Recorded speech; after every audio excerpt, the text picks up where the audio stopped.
Next, as part of the Illinois Channel's 10th anniversary celebration, we open the Illinois Channel archives to get another look at our tour of Abraham Lincoln's tomb in Springfield. We hear about the construction of the tomb and why it remains one of the most visited tourist locations in the country. This runs about 30 minutes.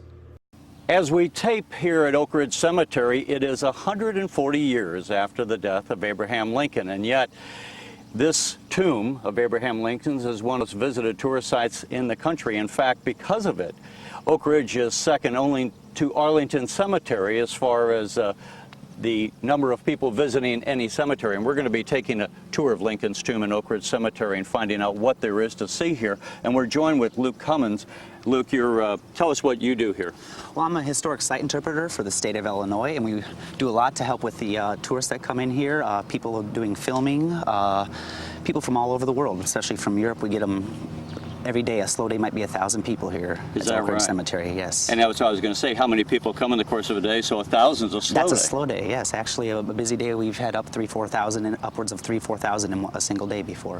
When you talk to the tourists, what is it that accounts for the popularity of making this a tourist destination? I think it's just the legend of Abraham Lincoln himself, all the things he accomplished through his life and how much he affected our society so much. It's went on much longer. Most people don't tend to affect people so late after their death, and yet he does, and people are just mesmerized by his story that he has to tell. I don't know where you were raised, but are you surprised when you hear from that Europeans, let's say, or people from other parts of the world come here and are impressed with Lincoln as Americans are? Oh yes, in fact, one of the most amazing things I've noticed is that the foreign groups that come in tend to be more inquisitive than the American people do even sometimes, especially the Japanese and British groups that come in. They're full of questions. What kind of things do you hear? I hear everything from questions about, they heard there was attempts to steal the body, who did the statue work, when it was built, all sorts of questions. Where does the marble come from inside? Because we have 11 types of marble from 5 states and 4 countries around the world. In fact, a lot of people that come from Europe, and we tell them that some of the marbles from Spain, France, Italy, and Belgium, they're just amazed that it came from that far away from where they're from, you know, here in central United States. And those are materials on the inside of the tomb, is that right? Yes, sir. What's the exterior made of? The exterior is granite, brought in from Massachusetts.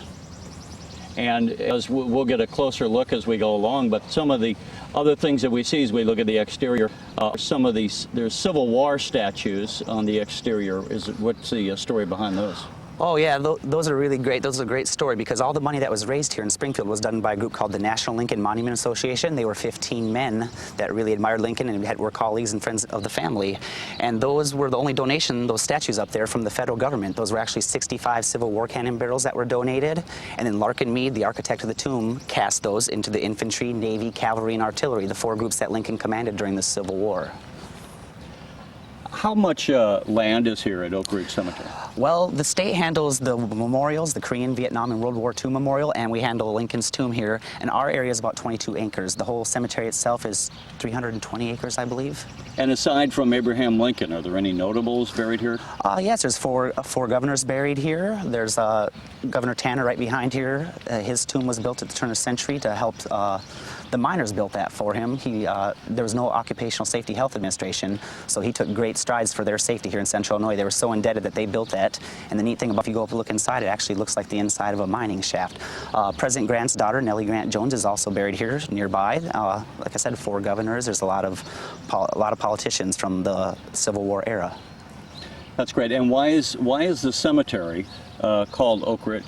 Oak Ridge, all the oaks. In fact, if you go over by the memorials, the official state tree, the white oak that's on the state seal, the actual tree itself is right over by the memorials. That they made they used for the picture of the seal, yes, for the state of Illinois. Well, why don't we take a closer look at the tomb and we'll learn more about it. All right, great.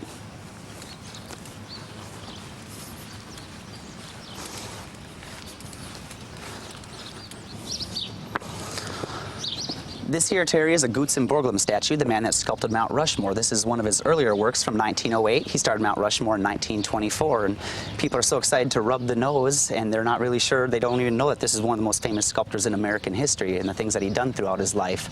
So this was designed, what, again, as part of part of pre-work of Mount Rushmore?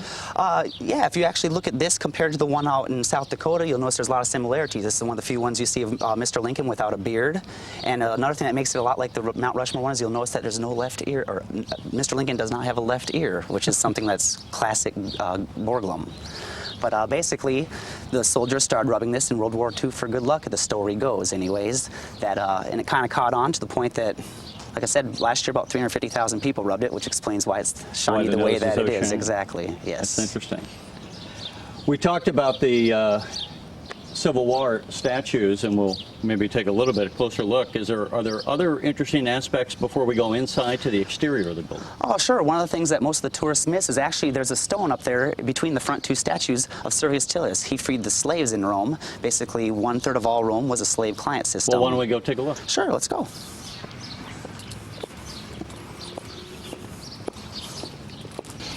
Luke, you say this is all granite that we're walking on here, the exterior? Yes, all from Massachusetts. Now, when the people come, how many of them actually come to see some of the things we're looking at here, or do most of them just go right inside?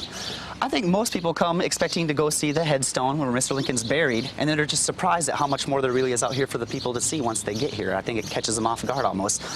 Like the Servius Tullius stone I was telling you about. Like I said, 1/3 of Rome was a client state, slave-client system, and he freed the slaves, and he was assassinated as emperor. And his life paralleled Mr. Lincoln so closely that they actually donated this stone to us, and it actually predates Christ by 300 years, like I was saying. When we look at the whole structure here of the Lincoln tomb, Lincoln, of course, was assassinated in April of 1865. When was this tomb that we see today constructed? Well, it was started in 1869. It took the National Lincoln Monument Association about 4 years to raise the $171,000 it took to build, which is about $2.2 million in today's money. And it was completed and dedicated October 15th, 1874. However, there was found no problems, so they actually took the entire tomb down in 1899. They'd take it down stone by stone. They put a ground foundation and rebuilt it up all again the exact same way, with one exception, was the obelisk on top they felt was too short, so they added 15 feet to it to make it 117 feet tall instead of 102.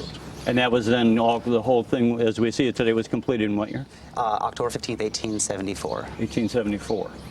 And who actually when was Lincoln's body interred? He was actually brought in 1871, September of 1871. By that point, Edward, William, Thomas, better known as Tad, and Mr. Lincoln were all brought in. Actually, Tad being the first one brought in. He was brought in July. Mr. Lincoln and the other two sons were brought in actually September of 1871. So Mr. Lincoln actually was not the first one buried in his tomb.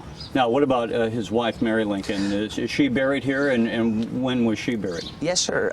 She was brought in shortly after she died in 1882, and her and the other sons were all put in family crypts in the wall right behind Mr. Lincoln's headstone in the burial chamber.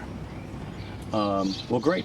Well, then why don't we go ahead and, I tell you, before we leave, we can see a little bit to hear some of the Civil War statues, and there's the names of the states here. What are we to take of the names of the states here? Are these the states in the Union that... Exactly. They're separated in two separate parts, 37 in one section and 13 in the other. A lot of people are misled thinking the 13 must be the original 13 colonies, but they're not. There was 37 states when the tomb was completed. The other 13 were added on in succession as they joined the Union, all the way through Alaska and Hawaii in 1859. And about the Civil War, again, battles, these are the ones that you had mentioned earlier. And these are some of the statues that were actually made, you say, of melted cannons from the Civil War period. Yes, sir, and the only donation from the federal government. So that's interesting, too, that this structure was just built really with private money. Yes, sir. In fact, the state took it over in 1895. The last of the National Lincoln Monument Association members was former Governor Oglesby, and when he died in 1895, he deeded it over to the state, and we've had it ever since. You know, I'm interested to take a look inside. Why don't we go down? Sure. Great.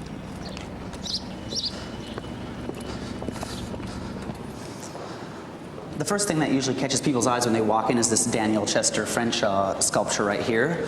The sign says original in Washington, D.C. That's not actually true because this is a prototype done in 1916. The Lincoln Memorial was done in 1922. So this and a number of other prototypes were made 6 to 8 years earlier than the big one in D.C. So just as the profile outside, the bust I should say outside, was a prototype, this too is a prototype. of the Lincoln Memorial. Exactly, yes. And a lot of people just think it's a replica, but it's not. That's fascinating. This room that we're in is an oval shape. The first thing you notice as you come in the summer is that it's air conditioned inside, so it feels a lot better. What else can you tell us? What is this room used for on the tours? Well, there was a couple things done. The second Reconstruction period took place 1930 to 1931, and a few things they did is they put on this palladium ceiling. The reason why is that it was originally done in silver, but it tarnished within 6 weeks, so they went all out and did it with the palladium, more expensive than gold. They also put in the passageways. There was so much increase in tourism stuff, there wasn't enough room.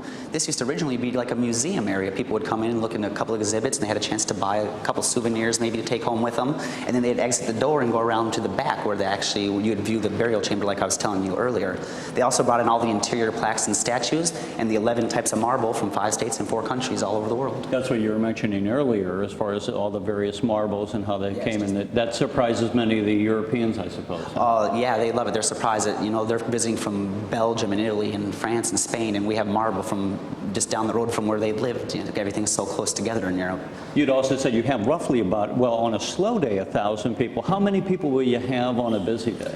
Well, we have times a year we have special organizations come in, like the Boy Scouts. On that particular day, we had over 5,000. 5,000? So on a good day, we've rivaled with the new museum and library that's in town, actually. And what hours are you open? We're open from 9 to 5 year-round. During the winter, there's a short span where we close at 4:30 from November to... 7 days a week? Yes, 7 days a week. 9 to 5, that's a lot. How many tour guides do you have working here? Well, we have a couple permanent and have some seasonal tour guides. There's 7 people on staff total for the entire place. We could always use a couple more, but with budgeting, that's sometimes a problem. Before we go in and take a look at some of the other aspects of the tomb, how long does it normally take, should someone allow, for taking a tour? Well, I guess a lot of that has to depend on how much of a Lincoln buff you are or how interesting you find history. We've had people that come through the door, they walk straight through and they're back out before you can say hi to them. We get other people that, I watch them go out the door and come back in 4 or 5 times, they're here for hours. And they don't even have cameras, so I don't know what they're doing sometimes. As people walk through, are they given a tour? Do they walk through on their own, or are they given a tour by someone? Well, we're so busy with so few people, we usually just give them a brief tour in the rotunda area, and then we let them go about their way, and we let them have a brochure and feel free to ask us any questions we may have. They usually have questions about the statues and stuff, and they didn't realize all the things Mr. Lincoln did, like the Mr. Lincoln right here, the soldier. He was Illinois militia, and he fought in the Black Hawk War. That's just one of the things that people usually don't realize about him. Or Mr. Lincoln, the ranger, he was an avid horse rider and a hunter. He's great with a gun also, people don't realize. Growing up in Kentucky, he grew up hunting, so there's a lot more to his life before the presidency that people learn about that they really didn't have an idea. Of course, Lincoln rode the circuit and was a horse rider. Yeah, he rode the circuit all over. In fact, he was very often in my hometown in Taylorville. He'd come in there and try cases all the time, and they have a lot of good Lincoln history over there. We just added a new statue over there last week. And also, you'll notice all the beautiful marble when you're walking through here from Spain, and the pink is from Italy, and we get more compliments through this hallway right here than anywhere else in the place about the marble. People are just awed by it. As we walk through, I don't know if it comes across on tape, we're almost walking in a square, more or less, isn't it? Yes, and that was the design model when they did the Reconstruction in 1930, 1931. That's basically why. Everybody was fighting to go through that little door, and there's just so many people running into each other. They felt this was the only reasonable way, is to have people have a path that they could walk through. In fact, here's a statue, and it says at the bottom here, Lincoln the circuit rider. So Lincoln, the circuit that he rode was the very courthouses. There was not the lawyers that we have in today's society, so the lawyers had to go to the courthouses. Exactly, and like you said, multiple counties. Taylorville's not Sangamon County, it's Christian County, but yeah, he was all over the place, and horses how he got around, so he got to know the backwoods around here very well. To my right, it says the original is in Lincoln Park in Chicago. So again, we have, apparently the tomb is housing a number of statues that are famous in other locales. Oh yeah, we have a number of famous sculptors and remakes and busts, and a couple originals too, so they're all unique in their own way and very neat, and we get lots of compliments and comments on them. When we talk about the number of people that come here, are there any records of how many tourists have come over the years, and was there much of a variance, say back when the tomb first opened, were there many more people coming? Oh yes, definitely, especially in the 1930s when we made it more accessible, because when this was originally built, the cemetery opening was actually on the opposite side of the cemetery. This was 2 miles out of town. There was no good road system, and especially with the Eisenhower interstate system, when people were able to travel nationwide, it started bringing people from other states instead of just the local area, and we had a big boom in the 1930s, and it's gone up ever since. Yeah. What is of course, the thing that we see to our left here, Mary Todd Lincoln in the years of her birth and death. Yes, this is his wife, of course, and then next to her in their family crypts are Edward, William, and Thomas, 3 of her 4 sons. They died at 3, 11, and 18 years of age. Eddie Baker died here in Springfield, I believe, wasn't it?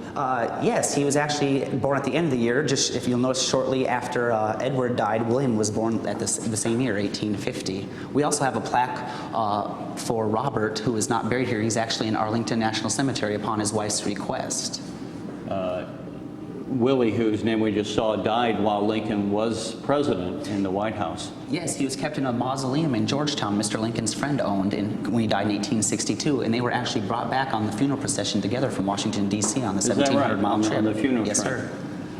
And then, of course, the big that we see is Abraham Lincoln's tomb. Yes, and this was actually the last time he was moved. He was moved 14 times. This was the final time in 1901 during the first Reconstruction I was telling you about. Now, when you say 14 times he was moved, what does that take into account? You mean just here, or he you was mean moved out back in the public receiving vault, which I'll be showing you right after this. Okay. And there was a temporary vault constructed because that was a public vault and had to be emptied. And then he was brought in here, and his body was regularly moved around, actually, due to an attempt by some grave robbers to steal his body one time in 1876, shortly after this tomb was completed. I'm sorry, what year was that? 1876. So in 1901, one of the last things they did during the Reconstruction period is they placed Mr. Lincoln 2.5 feet behind his name on the headstone, 10 feet down. They put him in a steel reinforced vault and covered him with 4,000 pounds of cement. And basically, Robert was tired of the body being moved. He didn't think that was appropriate, and he was getting on in years, and he wanted to make sure that his father was taken care of the way he felt he should have been taken care of. Now, one of the other things that was interesting is there was someone who was buried here, one of the Lincolns, who is no longer buried here. Tell us that story. Yes, actually, Robert, the only one not buried here, had a son named Jack who died when he was 16. He was actually buried here from 1890 to 1930, and then during that second Reconstruction period of 1930-1931, Robert's wife had Jack exhumed and put next to his father in Arlington, so they were back together. So there used to be 6, and now we have 5 again. So, in fact, Robert Lincoln, who is Abraham Lincoln's son, I think his eldest son, wasn't he? Yeah, he was the only son to actually live into adulthood. And have a family. Yes, he had a son and 2 daughters. His 2 daughters, they had 3 children between them, but none of those children had any children. So basically, that was the end of the Lincoln descendants with Robert Todd Lincoln Beckwith. He died Christmas Eve, 1985 in Richmond. 1985? Yes, he was the last one with the option to be buried here, but he chose to have his ashes spread on the James River. I've heard it's a spot that he liked to fish on out in Richmond. That's interesting. You were saying you were going to say, well, when people come here and we see that there is a Fort Sill Artillery School wreath, how many wreaths, and I don't mean necessarily how many, but how common is it to have it placed here at Lincoln's tomb? Oh, very common. A lot of times when there's holidays or anniversaries of major events in the family's history, or American holidays like 4th of July, Veterans Day, stuff like that. And also there are a lot of school groups that come in. They call, if there's big groups, they schedule ahead of time to make a tour group, and when they come in, they want to dedicate, and we'll give them an opportunity. So very often we have wreaths in and out of here. A C-SPAN group comes in and does it quite often. Can State anyone Council. put a wreath here? I mean, can they call up and have a floral? Yeah, if you talk to my boss, we can probably work something out without anybody that wanted to put a wreath in here, sure. That's not a problem. Well, great. Let's take a look. I'm sure this is probably the highlight where people stop. This is where people spend the majority of their time, and usually they have all the questions. When they get here, usually it ends up just being a moment of silence and awe by the spectators, just taking it all, and it's very overwhelming. I see people cry very often, put roses. It's a very somber place to be. It's very unique. Great. Well, why don't we go ahead? I'll show you the public receiving vault. Look, here we are in the back side of the tomb. I must tell you, I've never been back here. I don't know how many other people come back to this side, do they? Do a lot of the tourists come back here? Oh yeah, once people start walking around and realizing there's so much more to see, most of them end up nosing around pretty much every inch of the tomb somehow. But yeah, this is where the body used to be viewed. Originally when the tomb was built, this used to be a door, yes, and they would view through here. The glass was added later on once the other side of the tomb was opened. And this is where the attempt to steal the body in 1876 also took place. And that's a good... Now, for those who haven't heard of the story, what is the story of that? Well, the story is there was a counterfeiting ring that had a friend in prison up in Joliet, and he was a plate maker for the counterfeiting ring. And he was so good, he was actually printing better money than the federal government. Well, their plot was to break in and attempt to steal the body of Mr. Lincoln, and they were going to demand $200,000 and his release from jail. Well, they got up in Chicago, and they got some strong arms. They recruited a couple men. Well, they got drinking in a bar and recruited one guy. They didn't know that he was Secret Service from Washington, D.C., so they invited Secret Service in on their plot, so they set him up to catch the men once they did it. And they were pretty smart about it. They picked election day, knowing that everybody would be watching the polls and just trying to see how the elections turned out, basically. And they came in here to break in, and they only brought one saw with them. The saw broke when they were breaking in, so they had to switch over to files. And it took them quite a while, so they were pretty tired, if you could imagine filing for 45 minutes an hour. And they got through finally, they got inside. The body never did make it out, the casket outside of the tomb at any point whatsoever. But most of the guys were inside. The Secret Service guy, they needed another lamp to see better. Well, he was supposed to go out the front door where we entered earlier in front of the Lincoln Memorial statue prototype. And he was supposed to go out that door and light a match, and that was to tell the other Secret Service to move in. That was the signal. Well, a couple guys were so tired from filing, they actually went behind the tomb here, and they sat down by one of the oak trees about 100 feet back. So when they raided the tomb to catch him, a couple of the guys got away. But since luckily the Secret Service guy was in on the group, he knew who everybody was, and they were rounded up within a week and brought back here to Springfield, and they were tried. The one catch was, though, they missed a minor detail, was there was no grave robbing laws, not even for the president at the time. So basically they got them for conspiracy, theft of the coffin. They were given 1 year in jail, and they were set free, and it led to modern grave robbing laws. But that was the one attempt. It was unsuccessful. There's a lot of other folklore and rumors out there, but there's no validity to them. That was the one incident, and all the other ones kind of branched off and took variations off of that one incident. Well, Terry, this is what we call the public receiving vault. This is where President Lincoln arrived on May 4th with his son Willie from Washington, D.C., and they were laid to rest for the next 7.5 months. And then until December, when they were moved to the temporary vault up the hill, along with Eddie, who had just died a week earlier. It's not very large. It's roughly, it looks like about 10 feet long by maybe 6 feet or 7 feet wide. Well, yeah, there's actually little crypts in the back wall that open up, and this was basically just meant to be used during the winter months when the ground was frozen and somebody couldn't be buried right away. See, it's almost like a temporary storage. Like a morgue kind of a holding thing. Yeah. When the body was here, as we just covered about the fact that there was a theft, although maybe people didn't anticipate that that might have happened, was there any kind of a guard stationed here when Lincoln was first placed here? Yeah, in fact, there was an honorary guard that came on later after the attempt that really helped out 22 men that guarded over the body. And they were actually the last ones that viewed Mr. Lincoln's body before he was placed down in 1901. They all signed affidavits stating that it was Mr. Lincoln that was being placed down below. And then once he was put down, there was no need for that honor guard, so they kind of disbanded after that point. That's interesting. Did they have any written record describing the body and what it looked like at that time? Yes, they did, actually. At the time, they used arsenic for embalming, and he was so well preserved that they could still identify him 36 years later. In fact, the only reason they quit using it is because it was, over time, that was getting down to water tables, and people were getting arsenic poisoning that lived near the cemeteries in their water. That was the only reason, not because it didn't work good, just because of the poisoning, basically. Huh. And I see that as you look through, there's actually some money laying there on the floor. What's the story with that? It's almost like a wishing well. A lot of tourists come by and they make their wishes, and they'll usually toss pennies in there, sometimes a $5 bill with Lincoln on it. And we don't take public donations. That's one of the things about this. We didn't think it was appropriate, and some people feel like just this is their way of contributing, finding their way around the rule, basically. So this was the first crypt that held the remains of Lincoln after the assassination until the tomb was built, although there were some other places where his body was held. But the point is, this wasn't built for holding Lincoln's tomb. It was already here. No, this was already here, and in fact, that's why Mr. Lincoln was only moved after 7.5 months, is because this is a public receiving vault and had to be turned over for public use. So a temporary vault was constructed between here and the tomb that he's in today, halfway up the hill. They laid there for 5.5 years until 1871. 2 years into the 5-year construction of the tomb, the burial chamber was done. All 4 men that had passed away were moved in, and they actually finished the next 3 years of construction of the tomb around the finished burial chamber with the men inside. And what's interesting, it kind of goes to show a little bit of the history of cemeteries. Why they had this was because in the winter months the ground was so hard they couldn't bury people, so this is where they would have put the bodies until the ground thawed out. Yeah, exactly. So this is why this was here and where Lincoln was held. Exactly, yes. It's interesting as far as people come here, and as we've already said at the very beginning, that Oak Ridge is the most visited cemetery after Arlington. Are there other places here in the cemetery that people come to visit besides Lincoln? Yes, this is the main attraction, basically. But there are other things. We have the Korean, Vietnam, and World War II memorials. Why don't you let me show them to you? Great, let's take a look. Well, Terry, as you can see, there's some tourists over here checking out the World War II memorial, dedicated in 2004. And they're checking out, there's two halves, one for the Pacific and one for the European theaters. And so this is right, actually, while it's closed while we tape this, it's right as the opening of the main entrance yes. to the cemetery. And I see actually there's 3 war memorials, and this one clearly is noted as being the Illinois Vietnam Veterans Memorial. Yes, dedicated in 1988, and it has all the names of the 2,981 soldiers that were killed or prisoners of war missing in action during the Vietnam War. Actually, there was a little over 100. We've got down to 79 now that are still unaccounted for. And then right behind you, Luke, as I'm looking across the parking lot, you see the Illinois Korean War Veterans Memorial. And that also holds the name of the people that served in that war. This was dedicated in 1996.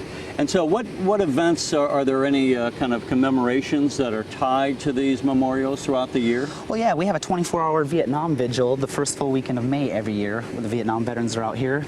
And it's quite a thing to say. It's a pretty neat ceremony, but it makes it out, would really appreciate it. And just as people have gone to Arlington, as we've mentioned before, and in many aspects, Oak Ridge is tied into the same kind of attractions, if that's the right word, for people to pay their respects both to President Lincoln and to those who fought in the various wars here.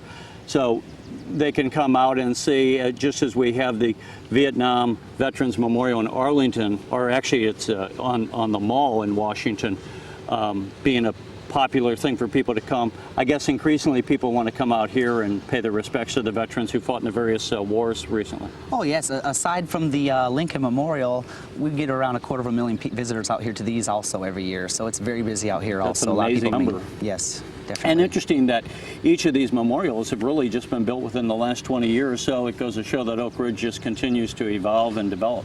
Yeah, and ironically, they were built in the opposite order, Vietnam being the first one, the Korean second, and actually the newest one is the World War II memorial here. Well, for I guess in many ways we can see that Oak Ridge continues to be in a history lesson in many ways, not only of President Lincoln and his family and of the governors that we mentioned, but also then of the common men and women who fought in the various wars post from World War II on. Oh yes, definitely. Just amazing how many comments we get. People coming over, and people come over to Lincoln's tomb, and they, most of the time they were getting ready to come over here next, or they had just left here, and they would make their comments about how great it was and how inspiring it was just to stop by here on the way over. That is what I was going to ask. If they comment, they're very unique designs, each individually, and quite respectful. Do they discuss that aspect of it? Yeah, they make their comments, definitely. I've never heard a bad comment. Everybody's just like, what outstanding architecture. It's really moving just to stand there and see all those names at one point in time that served their countries and gave their lives or risked their lives so we can have the freedom that we have here today in America. Well, Luke, listen, as we stand here, it's getting a little hot. I'll let you go, but I want to say again, thank you so much for taking the time to show us around Oak Ridge. I appreciate it very much. Oh, you're welcome. Definitely a pleasure. Thank you. You're welcome. You're watching the Illinois Channel, an independent nonprofit corporation formed to provide gavel-to-gavel coverage of Illinois state government and other public affairs events taking place across Illinois.